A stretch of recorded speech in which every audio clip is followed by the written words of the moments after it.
Hello friends, welcome back to Dashboard Mastery channel. इस video में हम सीखेंगे कि अकाउंट बुक हम एक्सेल शीट में कैसे का क्रिएट करेंगे। यहाँ पर मैंने एक अकाउंट बुक क्रिएट किया है। इस यहाँ पर आप देखोगे तो ऊपर जो ऑप्शन है डेट का ड्रॉप डाउन लिस्ट है, सिलेक्शन और ऑल करके। तो फिलहाल मैं ऑल रखता हूँ इसमें। यहाँ पर एक डेट एंट्री करता हूँ, 10/10 एंट्री की मैंने। अब पर्टिकुलर मैं यहाँ से ड्रॉप डाउन लिस्ट में से सेलेक्ट करता हूँ ABC। यहाँ पर डिपॉजिट कैश करके नोटिफिकेशन आ रहा है क्योंकि यहाँ पर बैलेंस अमाउंट जो है वो हमने कंडीशन दी इधर, अगर 5000 से नीचे है, अभी 0 है, तो फिर ये डिपॉजिट कैश करके यहाँ डिस्प्ले हो। तो अब मैं इसमें कुछ कैश डिपॉजिट करूँगा, जैसे कि फॉर एग्जांपल 5 लाख। इस तरह तो यहाँ पर बैलेंस अमाउंट आ गया है, नोटिफिकेशन चला गया।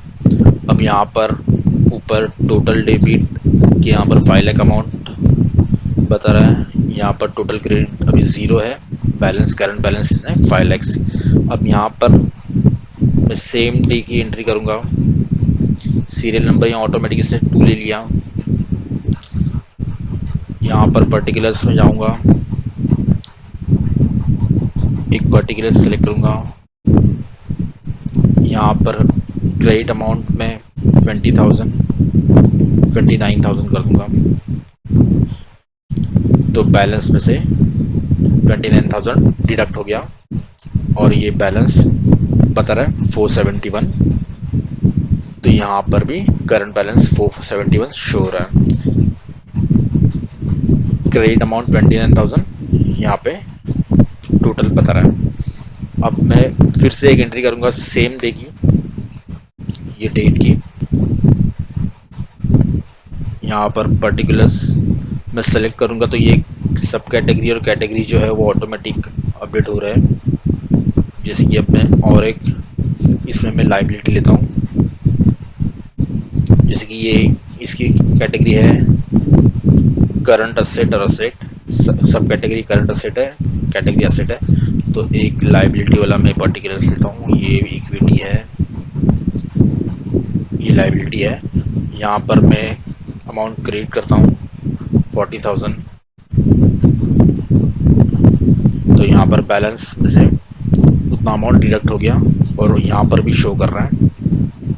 अब यहाँ पर मैं नेक्स्ट एंट्री करूँगा तो देखते क्या होता है। 11/10। तो इसने यहाँ पर सीरियल नंबर फिर से स्टार्ट किया 1, क्योंकि ये एंट्री नेक्स्ट डे की है। तो उसने फिर से सीरियल काउंटिंग करना स्टार्ट किया। अब यहाँ पर मैं कुछ असेट वाली एंट्री करता हूँ। असेट है तो यहाँ पर अपने अकाउंट में 2 लाख रुपये डेबिट हुए। तो बैलेंस में जो है वो उतना अमाउंट ऐड हो गया। यहाँ पर शो कर रहा है 631। टोटल क्रेडिट जो है वो 69,000 और टोटल डेबिट है वो 7 लाख शो कर रहा है। इस तरह अब सेम डे की एंट्री में करूँगा तो यहाँ पर सीरियल नंबर उसने 2 ले लिया। यहाँ पर मैं एक लाइबिलिटी वाला ले लेता हूँ, ये इक्विटी है, ठीक है। इसको मैं क्रेडिट अमाउंट में डालता हूँ। अभी हमें देखना है नोटिफिकेशन में अगर ये अमाउंट बैलेंस अमाउंट जो है 5,000 से कम है तो नोटिफिकेशन उधर आ रहा है क्या। तो मैं यहाँ पर अमाउंट डालता हूँ 6,30,000। नोटिफिकेशन आना चाहिए। अब देखते हैं एंटर करके। यहाँ नोटिफिकेशन आया डिपॉजिट कैश। तो क्योंकि हमारे अकाउंट में अभी सिर्फ 1,000 ही बैलेंस है, तो हमने क्या किया उसी दिन या तो फिर नेक्स्ट दिन, जो भी दिन, अगर मैं वो डेट डालता हूँ सेम तो यहाँ पर काउंट 3 बताएगा। अगर मैं नेक्स्ट डेट यहाँ पर डालता हूँ दूसरे दिन का 12, तो ये फिर से 1 से काउंट करेगा। अब मैं वही सेम डेट डालता हूँ यहाँ पर ये जो पर्टिकुलर्स है ABC एग्जांपल के लिए सेलेक्ट करता हूँ। यहाँ पर यानी कैश डिपॉजिट किया हमने 6 lakhs, तो यहाँ पर बैलेंस अमाउंट में वो ऐड हो गया। यहाँ पर अब डेट में ऊपर जो ये टेबल है इसके लिए मैंने यहाँ पर फिल्टर का ऑप्शन रखा है। तो यहाँ पर मैं ड्रॉप डाउन लिस्ट में से सिलेक्शन अगर सेलेक्ट करूँ तो ये डेट बताएगा, तो पर्टिकुलर उसी डेट के बीच में ये कैलकुलेशन शो होगा। तो यहाँ पर अब मैं नीचे 10 कर देता हूँ, नीचे भी 10 to 10 करता हूँ, तो ये एक ही दिन का बता रहा है 5 लाख, यहाँ पर एक ही दिन का अमाउंट। मैं यहाँ पर मैं 11 कर दूंगा,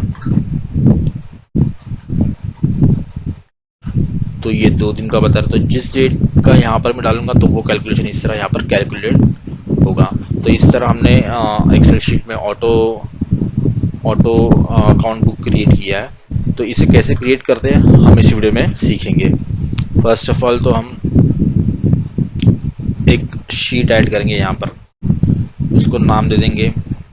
अब यहाँ पर अकाउंट बुक नाम ऑलरेडी है, तो मैं नाम देता हूँ अकाउंट बुक 1, क्योंकि वो सेम नाम फिर से सेव नहीं होगा इसलिए। अब मैं यहाँ पर देखूंगा हेडिंग्स में यहाँ से कॉपी करूंगा सेम, इस अकाउंट बुक में आके मैं पेस्ट कर दूंगा इस तरह। अब मैं इसकी फॉन्ट साइज बढ़ाऊंगा, 14 कर दूंगा। रैप टेक्स्ट पे क्लिक करूंगा इस तरह, सेंट्रल अलाइन कर दूंगा और फिर कॉलम्स को मैं सेट करूंगा इस तरह।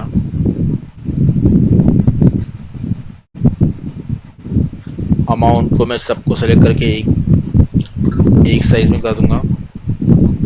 पर्टिकुलर्स को थोड़ा बड़ा कर दूंगा, इसे सब कैटेगरी और कैटेगरीज को थोड़ा बड़ा कर दूंगा ऐसा। अब इसको सेलेक्ट करके मैं हाईलाइट कर दूंगा ग्रे कलर से इस तरह।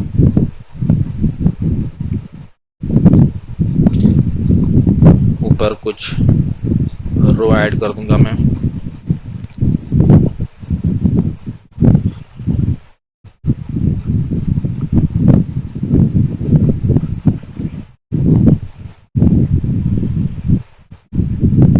इस तरह।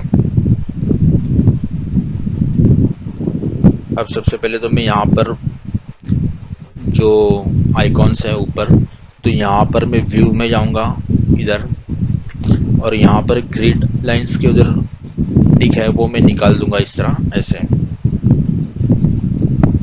अब मैं सबसे पहले तो पर्टिकुलर्स में एक ड्रॉप डाउन लिस्ट क्रिएट करूंगा। तो यहाँ पर मुझे पर्टिकुलर्स के उधर कर्सर रखना है, डेटा वाले टैब में जाना है ऊपर। यहाँ पर डेटा वाले टैब में डेटा वैलिडेशन पे क्लिक करना है इस तरह। अब ये विंडो ओपन होगा, तो यहाँ पर मुझे लिस्ट सेलेक्ट करना है। सोर्स में जाके यहाँ पर एक शीट है फॉर पर्टिकुलर करके, तो उसमें जाना है। फॉर पर्टिकुलर हमें एक शीट मेंटेन करनी है अलग से, जिसमें हमने पर्टिकुलर्स टाइप किए और उसकी कैटेगरी, सब कैटेगरी और कैटेगरी इस तरह से टाइप किया है यहाँ पर। तो ये पर्टिकुलर्स का लिस्ट जो है वो मैं नीचे तक ले लूँगा, ताकि और इन फ्यूचर कभी ऐड करूँ तो वो भी ड्रॉप डाउन लिस्ट में आ जाए, और इसे ओके कर दूंगा इस तरह। अब ये ड्रॉप डाउन लिस्ट यहाँ पर क्रिएट हो चुका है इस तरह। अब यहाँ पर मैं एक एंट्री करूँगा 10 10, इसको फॉर्मेट कर दूंगा, चेंज फॉर्मेट सेल में जाके कस्टम में है वो, इसको ईयर भी ऐड कर दूंगा इसमें इस तरह। अब हमें सबसे पहले तो यहाँ पर सीरियल नंबर के उधर एक फॉर्मूला टाइप करना है, इज इक्वल टू